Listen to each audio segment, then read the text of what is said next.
প্রথম প্রশ্ন হলো কোরবানি কি? কোরবানি এটি উর্দুতে ব্যবহার হয়ে থাকে ত্যাগের অর্থে। কোরবানি করা, যে কোনো কাজের জন্য কোরবানি করা মানে কি করা? ত্যাগ করা। এই পশু কোরবানিকে কোরবানি বলা হয় এই জন্য যে এই কোরবানিটাও আসলে মূলত কি? ত্যাগেরই শিক্ষা বহন করছে। ইব্রাহিম আলাইহিসসালামের ত্যাগের স্বাক্ষর এই পশু কোরবানি। এর মাধ্যমে ইব্রাহিম আলাইহিসসালাম যে আল্লাহর জন্য বিশাল বড় ত্যাগ করেছিলেন, আল্লাহর কথাকে মানতে গিয়ে নিজের জীবনের সবচেয়ে বড় পরীক্ষার সম্মুখীন হয়েছিলেন এবং তিনি ত্যাগ করে পরীক্ষা উত্তীর্ণ হয়েছেন।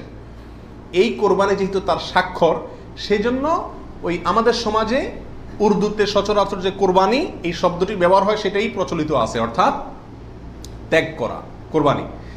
আর আরবিতেও কোরবান শব্দটি আছে, যেটা কোরআনে আল্লাহ তাআলা ব্যবহার করেছেন। আদম আলাইহিসসালামের দুই ছেলে কাবিল এবং হাবিল, তারা উভয়ে আল্লাহর কাছে আল্লাহর সন্তুষ্টির জন্য তারা সাদাকা পেশ করেছিল, নৈকট্য অর্জন করার জন্য। আল্লাহ বলেছেন ইয তাকাররাবা কুরবানান, তারা উভয়ে যখন কোরবান পেশ করছে, যে কোরবান শব্দ কোরআনেও আছে, অর্থাৎ তারা উভয়ে এমন বস্তু পেশ করেছে যার মাধ্যমে আল্লাহর নৈকট্য অর্জন করা যায়। সেই অর্থে কোরবান মানে হলো আল্লাহর কাছে নৈকট্য অর্জন করার মাধ্যম বা উপায়, অর্থাৎ ত্যাগ করা অথবা আল্লাহর কাছে নৈকট্য অর্জন করার মাধ্যম। এ হলো কোরবানির সংক্ষিপ্ত শাব্দিক পরিচিতি। আর ইসলামী শরিয়াতে কোরবানি বলা হয় জিলহজের 10 তারিখে এবং তার পরবর্তী যে দিনগুলোতে কোরবানি করা যায় সেই দিনগুলোর ভেতরে কোনো পশু, অনুমোদিত পশু যেগুলো জবাই করলে সওয়াব হয় দিনগুলোতে, সেগুলোকে আল্লাহকে সন্তুষ্ট করার উদ্দেশ্যে জবাই করার নাম হলো কোরবানি। এ হলো ইসলামী শরিয়ার পরিভাষায় কোরবানির মোটামুটি একটি সংজ্ঞা। দ্বিতীয় প্রশ্নে চলে যাই আমরা, কখন কিভাবে কোরবানি শুরু হয়েছিল? এই কোরবানি শুরু হয়েছিল সর্বপ্রথম ইব্রাহিম আলাইহিসসালামের মাধ্যমে। আল্লাহ সুবহানাহু ওয়া তাআলা ইব্রাহিম আলাইহিসসালামকে স্বপ্নের মাধ্যমে নির্দেশ করেছিলেন নিজের সন্তানকে জবাই করার জন্য। আর সন্তান জবাই করা, এই কঠিন নির্দেশটি আল্লাহ সুবহানাহু ওয়া তাআলা করেছেন ইব্রাহিম আলাইহিসসালামকে।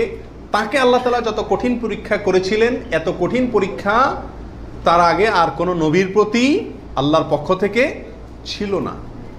জীবনের পদে পদে পরীক্ষা।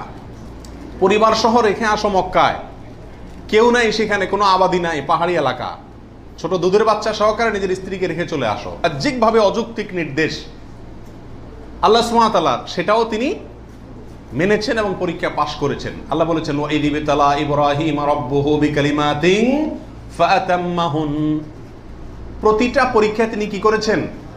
পাশ করেছেন। তো কোরবানির প্রেক্ষাপট হলো সংক্ষেপে এই, অল্প কথায়, আল্লাহ সুবহানাহু ওয়া তাআলা ইব্রাহিম আলাইহিস সালামকে তার নিজের সন্তানকে আল্লাহ সন্তুষ্টির উদ্দেশ্যে জবাই করার জন্য, কোরবানি করার জন্য নির্দেশ করেছেন। আল্লাহ সুবহানাহু ওয়া তাআলা তার সন্তানের জবাই করতে আসলে চান নাই। আল্লাহ চাইছেন তার মনের পরীক্ষা নিতে, যে আল্লাহর নির্দেশ মানতে গিয়ে তার সর্বোচ্চ ত্যাগটাও তিনি করতে পারেন কিনা। তিনি আলহামদুলিল্লাহ পরীক্ষায় পাশ করেছেন। তিনি রাজি হয়েছেন, গেছেন, ছেলেও পাশ করছে, মায়েও পাশ করছে। ছেলের মাও রাজি, ছেলেও রাজি, বাপও রাজি। তো আল্লাহ সুবহানাহু ওয়া তাআলা গোটা পরিবারেরই পরীক্ষা নিয়েছেন বলা যেতে পারে, এবং সবাই পরীক্ষা কি করছে?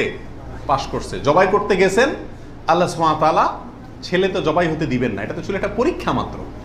আল্লাহ সুবহানাহু ওয়া তাআলা সেখানে অন্য একটা পশু, দুম্বা বা এই জাতীয় কোনো পশু আল্লাহ সুবহানাহু ওয়া তাআলা দিয়ে দিলেন। অন্য একটা পশু ওই ছেলের জায়গা আল্লাহ তাআলা দিয়ে দিলেন। ছুরি উনি চালালেন, এরপরে দেখলেন যে ছেলে দাঁড়ায় আছে, পশু জবাই হয়েছে। এ হলো কোরবানির সূচনা, প্রথম পশু কোরবানি। আজকে আমরা যে কোরবানি করছি এর সূচনা ছিল এভাবে। কার মাধ্যমে? ইব্রাহিম আলাইহিসসালামের মাধ্যমে। সেই কোরবানি আমাদেরকে কি শিক্ষা দেয় ভাই? সেই কোরবানি আমাদেরকে শিক্ষা দেয়, আল্লাহ সুবহানাহু ওয়া তাআলা যখন কোনো কাজের জন্য নির্দেশ করবেন, আল্লাহর গোলাম হিসাবে, আল্লাহর নুন খাই সেই হিসাবে নিঃশ্বাস গ্রহণ করছি, ছাড়ছি, প্রতি মুহূর্তে মুহূর্তে আল্লাহর নিয়ামতের সাগরে হাবুডুবু খাচ্ছি। আল্লাহই সৃষ্টি করেছেন, তার হাতেই জীবন মরণ সবকিছু। অতএব তার কোনো নির্দেশ, তার কোনো নিষেধ থাকলে সেটাকে মানতে গিয়ে পৃথিবীর যেই কোনো ধরনের ত্যাগের প্রয়োজন হয় সেটা করতে হবে। নিজের সন্তানকে জবাই করার মতো কঠিন নির্দেশও পালন করতে ইব্রাহিম আলাইহিস সালাম দ্বিধা করেন নাই। আল্লাহ সুবহানাহু ওয়া তাআলা ঠিকই কি করছেন, তাকে এর মাধ্যমে তিনি পাশ করেছেন এবং আল্লাহ সুবহানাহু ওয়া তাআলা তার মর্যাদা সমুন্নত করেছেন। এ হলো কোরবানির মূল শিক্ষা।